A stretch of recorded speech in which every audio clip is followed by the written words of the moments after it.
नमस्कार, news times के इस बुलेटिन में आप सभी का स्वागत है। आपके साथ मैं हूं तृप्ति शर्मा।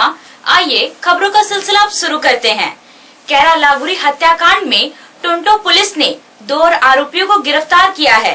जिन्हें गिरफ्तार किया गया है उसमें एक का नाम गुलिया लागुरी और दूसरे का नाम दोकोल उजिया है।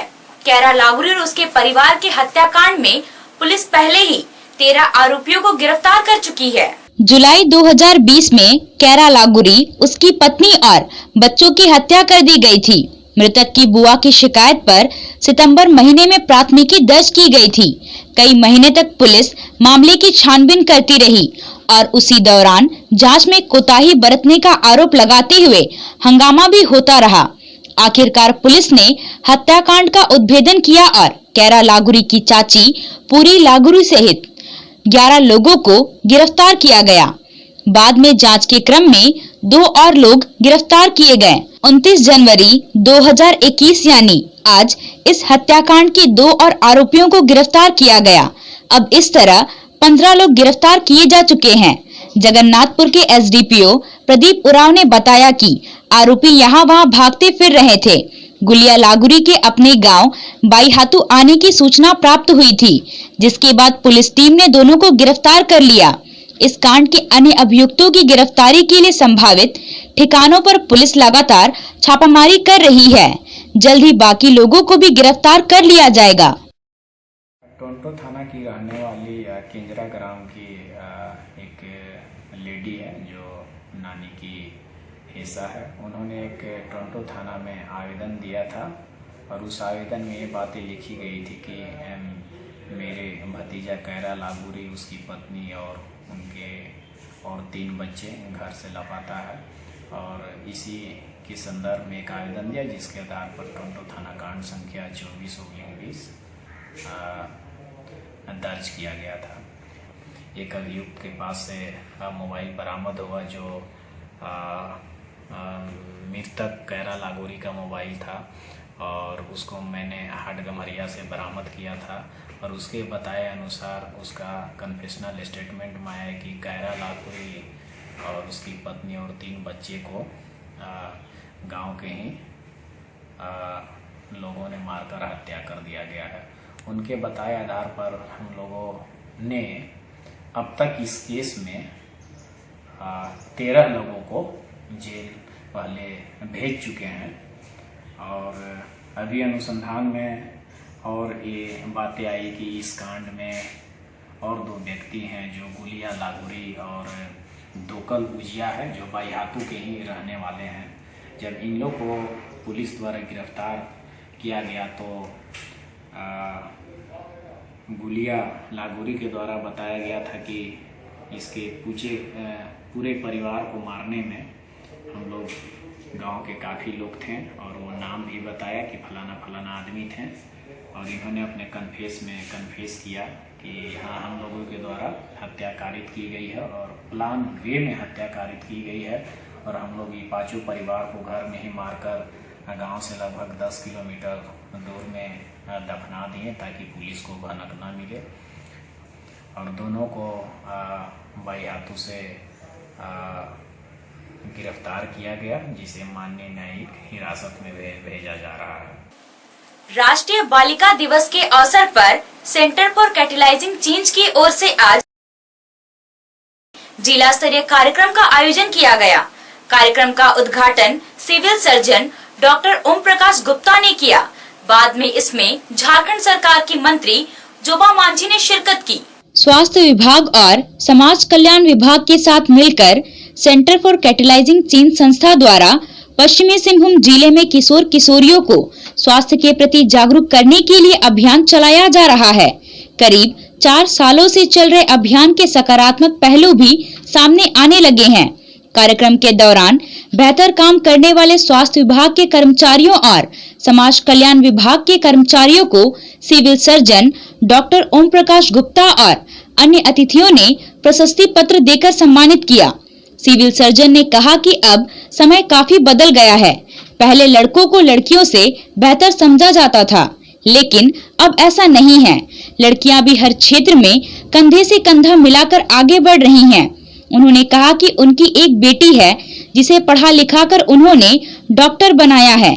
कार्यक्रम में मौजूद किशोरियों को प्रोत्साहित करते हुए सिविल सर्जन ने कहा कि आप अपनी जिंदगी के लिए एक लक्ष्य निर्धारित करें और पूरी ईमानदारी से उसके लिए मेहनत करें, सफलता जरूर मिलेगी। सेंटर फॉर कैटलाइजिंग चेंज के state programme officer Avinash Kumar ने बताया कि हम बालिकाओं को जागरूक और शिक्षित बनाने के लिए मुहिम चला रहे हैं। घर में अगर महिला शिक्षित होती है तो उसका असर पूरे परिवार पर पड़ता है, इसलिए उन्हें शिक्षा के प्रति जागरूक करना जरूरी है।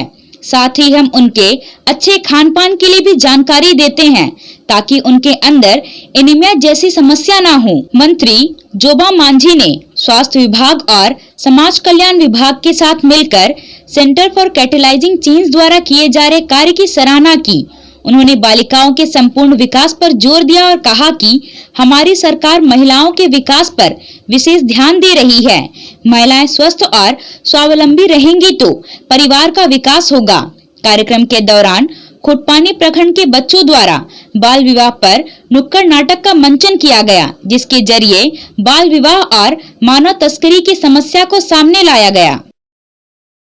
मुख्य उद्देश्य बालिका दिवस मनाने का ये है कि जो हमारे समाज में लड़कों और लड़कियों में जो डिस्क्रिमिनेशन किया जाता है, जो असमानता है और उनके अधिकारों के बारे में उनको जागरूक करना, साथ ही साथ उनको भी जागरूक करना और समाज के अन्य जो भी भागीदार हैं, जो भी लोग हैं, उनको भी जागरूक करना है। और लड़कियां जागरूक होगी तो अब जैसा हम जानते हैं कि लड़कियां जागरूक होगी तो हमारा समाज भी जागरूक होगा। एक आपने सुना होगा कि एक मर्द पढ़ता है तो नहीं उतना एजुकेशन नहीं फैलता है, लेकिन अगर घर की एक महिला पढ़ती है तो उसको बोला जाता है कि कई पीढ़ियां पढ़ जाती हैं। तो उसमें भी यहाँ पे जागरूकता फैलाने के लिए मुहिम है। और स्वास्थ्य विभाग का एक कार्यक्रम चलाया जा रहा है RKS के, जिसमें C3 संस्था जो है संस्था वो तकनीकी सहयोग प्रदान कर रही है। ये मूल रूप से कार्यक्रम किशोर और किशोरियों के लिए है, जो कि 10 से 19 साल के किशोर किशोरी हैं, जिसमें हम उनके स्वास्थ्य के बारे में, उनके पोषण के बारे में, उनके शिक्षा के बारे में उनको जानकारी देते हैं। साथ ही साथ उनको उनके बेहतर भविष्य के लिए उनको तैयार करते हैं। ये है कि जो चाइल्ड मैरिज के केसेस हैं हमारे यहाँ और पोषण संबंधी और भी जो मुद्दे हैं उसके ऊपर ज़्यादा से ज़्यादा समाज में किशोर किशोरियों के बीच जागरूकता फैलाएं और किशोरियों को इतना सबल करें कि वो अपने अधिकारों की बात करें और अधिकार प्राप्त करने की दिशा में अग्रसर।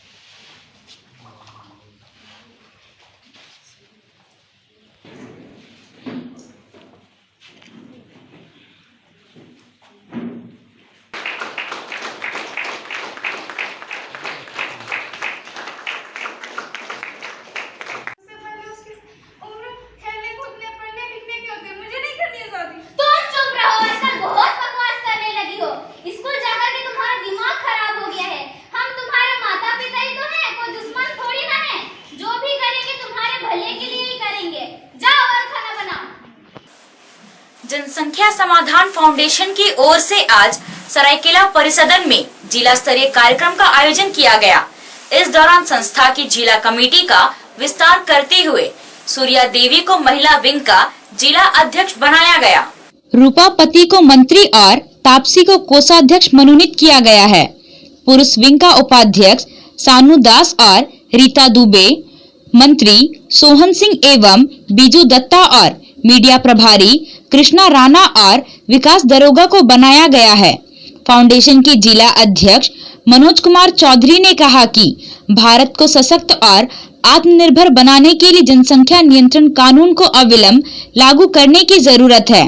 उन्होंने इसके लिए एक मुहिम चलाने की बात कही। फाउंडेशन की महिला विंग की प्रदेशाध्यक्ष सुचिता सिंह ने कहा कि हर दिन देश में 70,000 की दर से आबादी बढ़ रही है। आने वाले समय में हमारा देश चीन को पछाड़कर विश्व का सबसे बड़ा आबादी वाला देश बन जाएगा।